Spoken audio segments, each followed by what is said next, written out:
Introducing a new podcast. Karen Hunter is awesome. If you like me on SiriusXM Urban View Channel 126, you're gonna love me. And Karen Hunter is awesome. Hey, this is Karen Hunter, host of the Karen Hunter Show on SiriusXM's Urban View. Karen Hunter is awesome is an actual podcast to bring heat and energy and knowledge and power. A 1-2 punch that I don't think you get anyplace else. Tell the truth. So check out the podcast wherever you get your podcast. You will not be disappointed. Karen Hunter is awesome. A new podcast from Karen Hunter. Roderick Morrow, Rachel True. So you have these tarot cards. I'm fascinated. It is True Heart Intuitive Tarot Guidebook and Deck. You can go get all of that. She's got a new one coming out, so we got to have you back when the new one comes out. But how did you get into tarot cards? Is that part of who introduced you, and how does it work? Okay, everybody thinks it's from like The Craft, but no. When I was a kid, my parents had a bookcase that I would call the library. But it was just a bookcase. And there were a couple books in there, like Carl Jung's Man and His Symbols and Nietzsche's Beyond Good and Evil, right? Those were the two books when I went at 4 years old, and my stepmother taught us to read then, so I could read. But I'm not saying I was reading these books, just a couple words, but I was attracted to the covers of those books. So cut to, and a little bit inside. And then cut to maybe 4 or 5 years later, a friend of my parents was over, had a tarot deck, and I was looking at it, and I was like, wait a second. Wait. These images are the same as those images in Carl Jung's Man and His Symbols book. And da-da-da-da. So anyway, I put it together that it was a bit of a language I could parse, a language of symbols. That's how I became interested in it. And then this is a totally true story before The Craft. My TV broke, and I was like a poor young actor. I had 3 channels. It's not like I had cable. So the TV breaks, and I'm like, oh, and I'm like, I'm American. I love TV. What? And this voice, my intuition, came in and said, don't fix the TV. Do something else. So I spent a good 6 months, 9 months working on really learning the cards, what they actually meant. And then some boys came over, fixed my TV. They were MFs. Call them what they were. I swear so much. So bring it. I don't, so I can live. I like that they fixed the TV. I like that they fixed the TV, and they still was about to be MFs. It's like, what do you? It's like one guy's like, it's just a wire, Rachel. So he fixes the TV. And then the Craft script showed up. So I thought it was very serendipitous timing. But one of my goals with this was, I already am considered a weirdo in town because of things like tarot, right?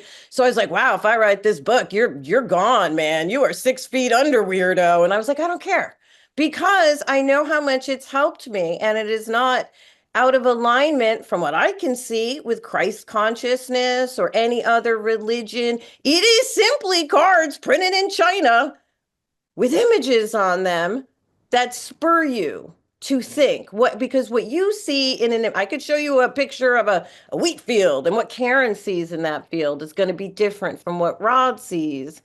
Is going to be different from what I see, or it makes me feel. So that's kind of the basis with tarot. There's nothing particularly woo-woo or kooky or anything like that, but it has made people really make fun of me. They're like, ooh, tarot, the devil. And I'm like, I don't know. If the devil could get into you that easy, you might want to work on that. Okay, Rachel. No, that's something I've had to say forever, because there were so many women in town after The Craft who were like, I didn't audition for that because the devil. And I was like, don't worry, it wasn't your part.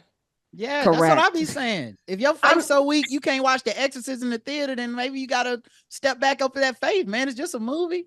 That's all I'm saying. All right, do you have cards with you? Do you have cards with you right now? Do I? I do. Of course I know you do. I know you do, Rachel. I didn't plan this, but they are in distance. But the other thing, before I move out these cards, let me just say this. You're going to do it on Rod, not on me, because that's the devil right there. She's like, I don't want the hoodoo. I don't want the hoodoo. I ain't trying to welcome it in. I'm just letting you know. No, listen. I hear both of you on the phone. One thing I would like to say is, again, like I said, it's not there are so many biblical references on these cards. Rachel, I'm just playing with you. Okay. My faith is strong. The wise men, they dabbled in astrology and a bunch of other stuff. If it was good enough for them to find Jesus, let's go on a Friday. We ain't doing this Monday through Thursday, but on a Friday, I will allow it. So listen, I do hope that this MAGA moment where they've perverted Christianity back to a Crusades version, back to the kind that enslaved people, I hope it does make people think about their faith. And your faith should be strong, but your religion affiliations. Now that's something to be questioned, at least from my little. I didn't grow up religiously. I thanked my stepmother for that. And she was like, that was your father. So I didn't have the burden of the church on me like a lot of people do. I think faith is beautiful. I love it, but I also see it how it has been used to control us brown people, and I'm over that part of it. So that's my 2 cents on that. For people listening who are like, oh, weird. I don't know. It's just cards. It's just cards. Now, I don't really do it so much for fortune telling. No, not. I just want to see how it works. Okay, so what I would do, let's say I'm having a day and I just, if you're out there and you have a deck, you could just pull one card. You wake up, what kind of energy do I want for this day? I'm going to pull one for me. So I got a card. Hold on. I got this card. This is mine. That's okay. So it's a black woman with in a field of flowers. Looks like poppy flowers. I think she's getting high from the poppy from the feet. She's got on a white dress. She's brown. She's got poppy things all around in a circle around her head and something lemony yellow in the middle. She's brown, chocolatey brown, and beautiful and bald. Okay. This says disco. What is that? Disco? First of all, you did a terrific job. I love what Karen did. You're just looking at the images. You're just breaking down what's in the card. And Karen noticed she's in a field, right? It looks like a happy, fertile kind of spring. Like there's a fecundity flower. So this is the 9 of discs, which Karen, you almost kind of got. It's this person who is like, I got everything I need. Everything I need is right here. Disc represents money. It's like, so this person is saying, I have all my coin.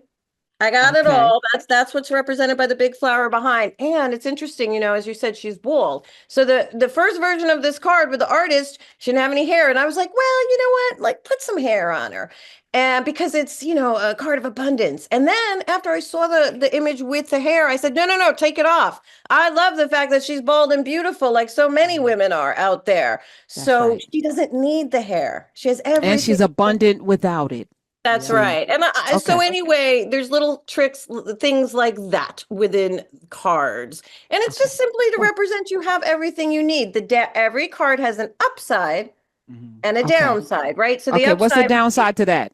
The downside would be you feel like you don't have enough. You feel like you're looking at someone else and going, look what they have and I don't have it.